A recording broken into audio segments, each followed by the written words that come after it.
Hey, this is Jerry Maynard of Soul Success. We're glad you join us every Thursday at 7 p.m. You know, Valentine's Day is over. That means all the candy, the flowers, Hallmark cards, and all that good stuff, reservations at the restaurant. Let's deal with the nitty gritty about love. I'm talking about that good love. With Soul Success, we really talk about what's going on the inside of you, your emotions, your spirituality. And so we want to talk today about real love. And why are so many people so scared? They're scaredy cats. And why do people have tick for tat relationships? You heard me, they're either scaredy cats or it's tick for tat. That means that you're afraid to get in a relationship. Maybe you're afraid of being loved. Maybe you're afraid of being in a loving relationship because you failed in the past and you think it's going to fail again. You got hurt in the past and maybe you're going to get hurt again. And then what about the lack of healing so that when you are in a relationship, you're not bringing up things that have happened in the past from another relationship, you bring it into a new relationship. Or in the current relationship, you bring up stuff that happened a year ago, 2 years ago, 2 months ago. So I have with me someone to talk about all of this. Her name is Morgan Norwood. She's been with us last week. She's here again today to help me identify what do we need to do to have healthy, loving relationships. Morgan, welcome again. Hello, thank you for having me again. I am so happy that you're here. You know, one of the things we want to talk about is people being scared to get in relationships. And I do know that when I'm talking to individuals, sometimes they're fearful about what happened in the past. Sometimes they're fearful about love and whether they can really love and trust and have faith, stepping out there. Or they're afraid that they will never find anybody that will really love them once they find out who they really are. I mean, what kind of your thoughts on, I know it was a big question, but just tell me your thoughts on what's going on with somebody under 30. Well, I think, that takes a different level of internal reflection. The person has to start to understand themselves a lot more before they try to let someone in to love them. And that level of vulnerability with yourself you have to go to that first before you can be vulnerable with someone else and try to articulate, this is how I want you to love me. So I think that's probably where a lot of the disconnect is coming from in relationships nowadays. People don't really know themselves or how they want to be loved or how to love themselves. And that's probably where the tit for tat comes from, because it's maybe correction and the person is being defensive. Right.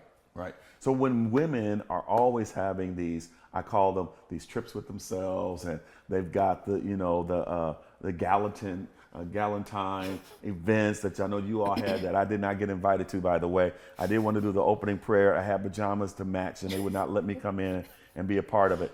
Why are women, it seems like they've given up on being in relationships and they're choosing to say, I'll just be by myself? Well, I feel like because the women feel that they're stronger by themselves. Okay. I know a lot of times in my past relationships, I was the person that was the foundation of it. I was the breadwinner, or, I was the one that was constantly encouraging the man in the relationship, and I lacked that on the receiving end. Mm-hmm. There wasn't someone that could help build me up or pour into me, and it was very exhausting. And at some point, you do start to think, I can do bad all by myself.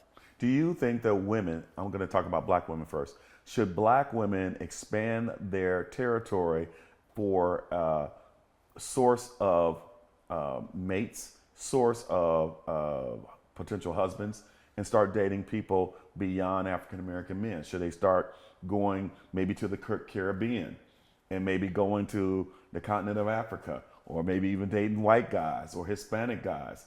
What do you think about that? I mean, I think it's good for theory, but if we're being honest, yes, we want to be honest on the show. The black woman experience, the black man experience is none other. It's not in comparison to me trying to date even an African man. The culture is completely different, because if I want to sit here and be an independent, strong black woman, and be a face of my own brand or have several businesses, do you really think that's going to fly with the African man that's a traditional African man? Yeah. Is that going to fly with a traditional Caribbean man? I don't want to be sitting here trying to explain the experience of a black woman to a white man. Yeah. And that has nothing to do anything negatively to these other demographics of people. It's just more so, it's a different experience of life. And I'd rather not start off a relationship with the disservice of me trying to explain what an experience of a black woman is like to a white, an Asian, a Latino man. And they would have different experiences for me. And the last thing I want to do is coach my partner on how to be culturally sensitive. Well, I will tell you, let me talk about being culturally sensitive. For all men, I'm talking about, and I'll talk about black men. I'm a black man, I'll speak for myself. when you start off with the word independent and then follow it with all the other things you talked about. Independent, I don't know too many men who want to be in a marriage, in a relationship with a woman who considers herself independent. And I think we have to change that lingo and also change our expectation. I do know that when I'm in a loving relationship with a woman, I know I want her not to be independent, but for us to be dependent, codependent on each other. That I need from her, she needs from me. I have my role to play, she has her role to play. And then if we can find the right people to do the role, that we both agree, because I have no problem with a woman making more money than me, but I'm still gonna pay for all the meals and the vacation and all the bills. She'll just have more money that she could put into our investments, right? That's, I don't want anybody independent. Why do you think it's so important that women say that I can be an independent person? Well, I mean, the men in our lives haven't stepped up in that sense. You have people who have grown up with no fathers in their lives, for the female and the male side. So even starting on a basic level of, now I'm not speaking that's not a reality of my life. I had 4 parents. Right. Both my parents were married when I was 12. So, but there's people who grow up and they don't have fathers in their lives. So how do you even learn to be dependent on someone who wants to be your boyfriend, your husband, when the main person you were supposed to be dependent on, your father, wasn't there. Your earthly father wasn't there. Right. And then even if we take that out the equation and you just talk about men right now, most men don't prove themselves as someone that you can depend on. Wow. 100% of the time. 100%. There's some good men out there. I'm not negating that. I said most men. Most men, when you are in that relationship, at least for a young woman who has experienced that, who's gone from bad relationship to bad relationship. As I'm older now and I've taken a step back from relationships, I had to look at what was I actually seeking in those relationships. Right. Because I wasn't seeking someone who properly treated me right or properly loved me, because then I wouldn't have been in none of those. Right. But, at least for some of them, I wanted like recognition of I'm a good woman. For some of them, I wanted just, an ego stroke of, you are doing the damn thing. Excuse me, I'm so sorry. No, but you're doing the right thing, but this man, is draining my bank account. I'm going in credit card debt, trying to uphold this household because this man is not able to, help me on the bills or anything like that. I got into another relationship where it's like, okay, well, now I just want someone to be able to outwardly like love me and just show me unapologetically that they love me. I got that. However, I went through a point where I had to leave my last home that I was living with. I was shacking up.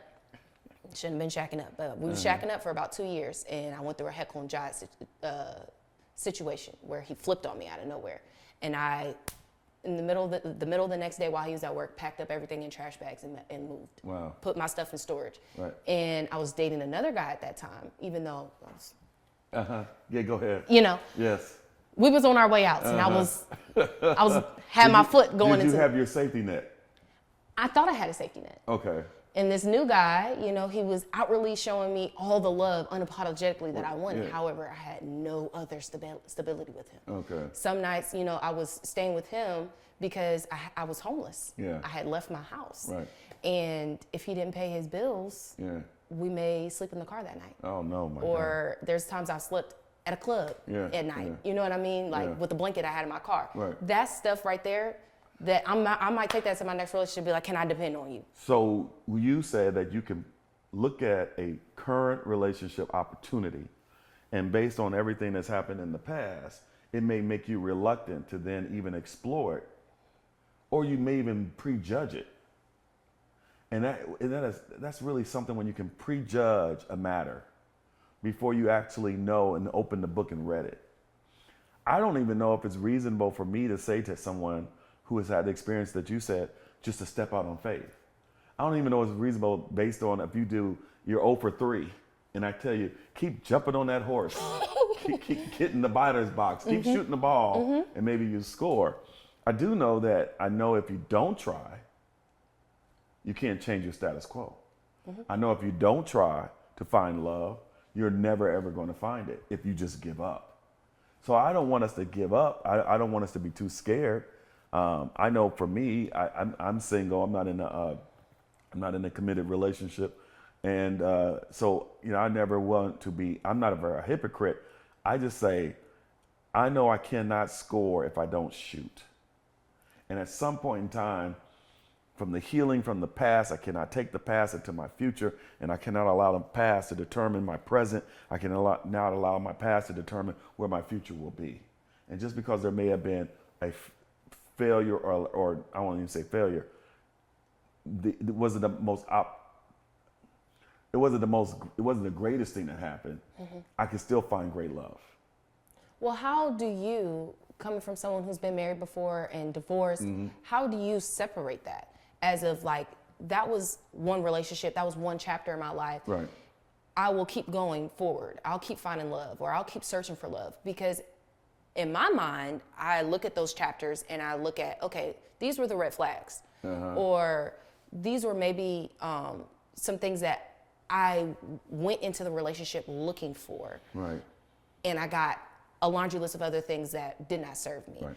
And it makes me reserved to go out looking. But how does your chapters of your past relationships not keep you reserved? Well, I think, I know. One is me. I look at what I want out of life. I know who I am. I have not always known and been confident in what I want, who I am, what I'm capable of doing, and what type of partner I need. I have been in those situations where, ooh, that booty look good. And that may not be what I need. Or, oh, she's real pretty. Well, that can only get you so far. And not look at the soul, not look at the spirit person. And so then right now, I'm in a different spot. I'm in a different area in my life than I was at your age, where I looked at more of the superficial stuff that carries in back. And so you don't get to know the person from their spiritual perspective, who they really, you can get a Dr. Jekyll and a Mr. Hyde situation, because I'm looking at the superficial stuff. Some women or some men can look at, oh, they got money they can provide, but they're a jerk. And they got enough to provide security. But then you're like, well, where are you going to be? You don't communicate, you don't talk. So I'm in a different situation where it's not that I'm picky, it is I'm patient. Okay. And because I'm patient, I'm not in a rush. And also I've learned how to live by myself and be comfortable. My issue is not love. Mine's commitment. To be all in with a particular woman, knowing that I've got commitment to 3 businesses, pastoring the church, got my son to raise, social justice, all these things that we're doing. And it's like, do I have the ability to give myself to a relationship? Because I realize it will take me having to give myself. You cannot become one with 2 unless you sacrifice yourself to become one for the relationship. So right now I don't look at things selfishly like, oh, I know what I want and I know what I'm going to provide. I used to always think about, I'm bringing this to the table, I'm bringing that to the table. Boy, you're lucky to have me. Now I have to look at it like, no, I'm blessed to have someone who can put up with me and who will love me, but can I commit to them? And so right now, the reason why I'm not with someone is because in a committed relationship is because I understand that I cannot commit all of me to a relationship that will be required, especially when my number one priority right now is the church, my son, my family, and then also the businesses that I run, because I have people that are depending on me for their payroll and so in their livelihood. But I do understand it's tough. So, ask me another question. See, I look at that level of commitment as just through a different lens. Like, maybe you're not committing to another marriage, but the different levels of people that depend on you in your life, you do offer a level of commitment of yourself and of your love to them. So I kind of want to challenge you a little bit, because you brought up a point where it's just like, you feel like, young women, even if they've gone through stuff that's bad in the past, they kind of pull themselves out of the market and almost give up. But you also brought up the point for yourself that you know now who you are, and you've just chosen to be patient. And I want to ask you, like, as a young woman, even though I may be 26 or about to turn 27, me choosing to be patient, why does that have to necessarily look like I'm giving up on love? When I could be doing the same thing that you're doing and being committed to love, just it looks different. I think you have a great point. What I do is I listen to not just you, but I listen to other women who tell me that there are no good men out there. But that to me, you've given up. You're not you being patient. I've never said there's no good women out there. I've never had an attitude of that. Or the men that we have are trash. I've heard women say that. Women are trash. Okay, well, I don't say that, which means I can, so me being patient is knowing that there are good women out there and that there are women wherever they are. Maybe I haven't found her yet. But when I hear women say that there are no good men out there, all men are trash, or I'm just going to do my thing. I've heard women your age up to 40 something saying, I'm just going to be by myself. That's when I see them, in my opinion, kind of giving up, as opposed to saying, I'm going to be patient and wait for the right one. Right? Like I will advise any woman, never tell a man, I want to get married. Always say, I'm looking for the right man to marry. Because see, if I hear I just want to get married, then I'm thinking, well, you just want to marry anybody. I mean, you just want to get married. You just want the status. Not the status, but just, The title. Title. Where if you say, I'm waiting for the right man to marry, someone who's right for me and I'm right for them, then I'm like, okay, I might be that person. Yeah. Because you're not just looking to get married, you're looking to marry the right person who I may be. And the same thing is true for men. I wish that I could wave a magic wand and say, come on, men and women, let's come together and figure this out, especially in the Black community. I can't, but what I can say is I will tell every man that will listen to me is that there are very, very, very, very, very great, good women out there who are marital material. You just got to get out here and stop looking at things that are superficial and get to their soul. I say the same thing for women. I will tell you my theory. Can I tell you my theory? Go ahead. Keep it a secret. We don't even act like they do. Okay. Secret. I see in my personal experience over all these years is that 80% of the women are all chasing after that 20% of the men. Yes. And so y'all all going after the same men. And there's some great men out here, but they don't have they're not tall, dark, and handsome, or they don't make up, or they're not this, or they don't, whatever. There's some great men that y'all need. And then men, same thing. Why y'all keep going after the same woman? And y'all need to open up your horizons to look at the character and the quality that you want in the value system that you want from men and for women. And so I look at that as why I think love is it. Now, I want to deal with the last thing, and I'll be quiet. And we'll go to our next episode next week. When you get into a relationship, and Morgan, when you find one, make sure you are not in a tit-for-tat relationship. And that means this. If I go to the doctor and I say to the doctor, Doctor, I've got a problem with my ankle, my foot, I got swelling. And what if the doctor said, oh, that's too bad because I also got a broken arm? Well, what good is that? In a relationship where I have failed is when a woman comes to me and says, Jerry, I got a problem. Last time we had an argument, you said some things that really were hurtful. And you could have chosen some different words so we can have a healthy dialogue. And instead of me saying, I respect, identify, and see where the issues are, let us see what we can do to resolve it in real time. Instead, I'll bring up something that happened a year ago. Well, you hurt my feelings when you did so-and-so. So we have a tit for tat, which doesn't allow for a healthy relationship. And that's one of the reasons why I'm probably not in one, is because the last one that I had, I did a tit for tat relationship. I was always bringing up what they did as opposed to getting healed in real time. So I would suggest anybody who gets in a relationship, make sure that when you identify an issue, a problem or a matter, you resolve it in real time. Don't sweep it under the rug. Don't deal with it later on. Don't say, well, we'll just handle it. Don't move on. Because then if you throw it up in their face, when they come up to you and say, I'm hurt, and you're like, well, you hurt me, it's never going to lead to a very prosperous relationship. And so I hope that this conversation, Morgan's under 30, I'm over 50.